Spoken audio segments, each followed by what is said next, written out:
So that's one of the my main thoughts about Jonas Wergeland. And it is also, of course, a story about the modern Norwegian tribe.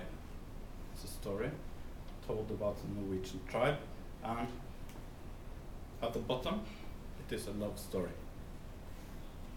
And that's what I'm going to read a little passage from now. I've chosen it because we are here at the consulate, which deal with communication.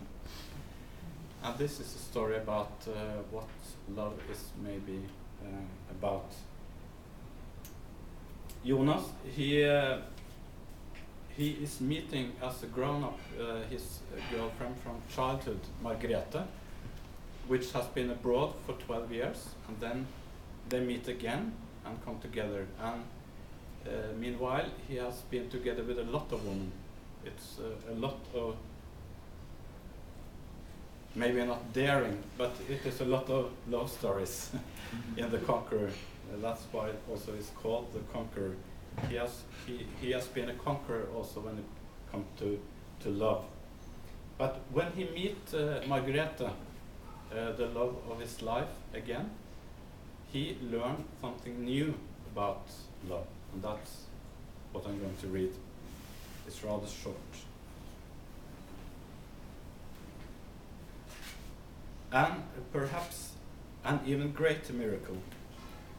She taught him, a man, to set greater store by those long interludes when they explored each other's skins than by the act itself. She helped him to see or learn that sometimes it can be better to touch a shoulder than a breast. It was a kind of education. Be a vessel, she whispered to him again and again. Be a vessel, not a sword. Learn to take, Jonas.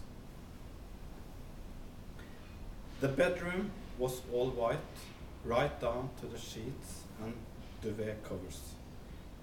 A white broken only by a gold statuette from Thailand. Particularly during those first weeks after they met one another again and entered into a new relationship, the bed in this room was their domain.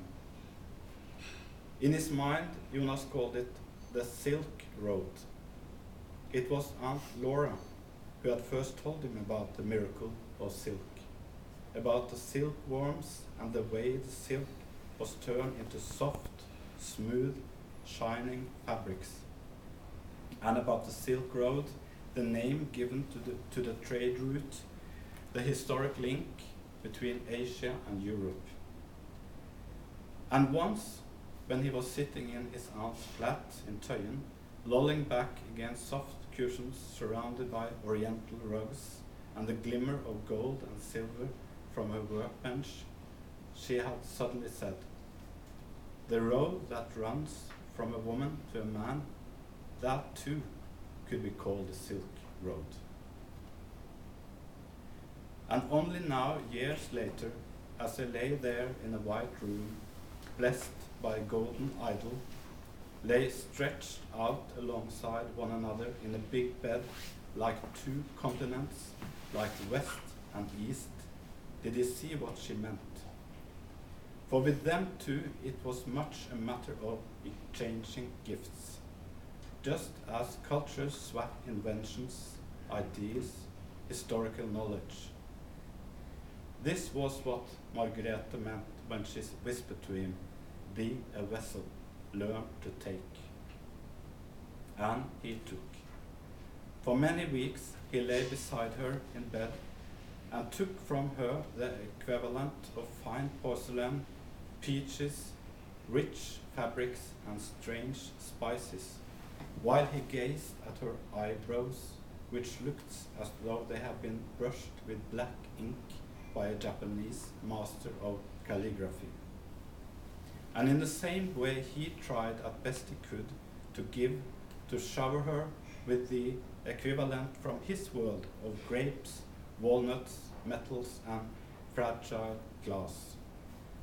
Because what they were doing as they lay there side by side, with their fingers wandering like caravans over the landscapes of their bodies, was telling stories.